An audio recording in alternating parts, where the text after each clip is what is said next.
now that we've measured the bottom structure in almost grotesque detail, this is all going to come into play later.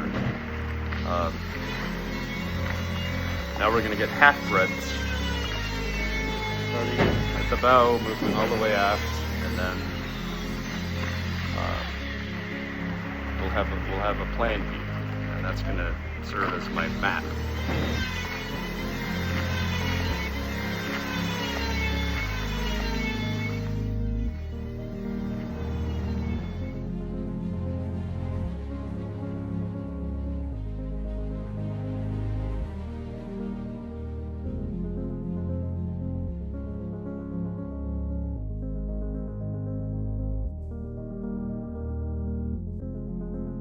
Now, we could draw every frame exactly as it's been built and capture every detail, every imperfection, and thereby come at an exact model of what we see in the real world. We're talking about timbers that have been cut from the rainforest, not a sawmill, and laid out by eye without a measuring tape. We're talking about inconsistencies of plus or minus 1 inch for each of 18 inches frame spacing over 100 feet. But that level of detail wouldn't serve any purpose. You couldn't build from it. You couldn't do math on it. You could, but it would be weird. So we might be inclined to take that 100 feet and divide it by some number of perfectly equal frames. Well, that wouldn't be accurate either.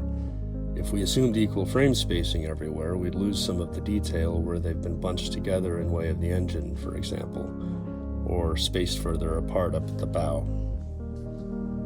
So what we find, once we're looking down at all this grotesque detail in AutoCAD, is that we can move things around very slightly, snap it to a kind of grid, not intended to sterilize the creation, rob it of its inherent imperfect beauty, nor to draw something so bizarre and all over the place it's computationally useless, but to find a middle ground.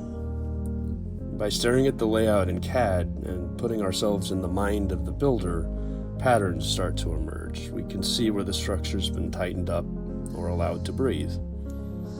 What we're left with is the drawing of a boat as a designer might intend, and then construct it with that intent, not a measuring tape, and not exactly, but perfectly.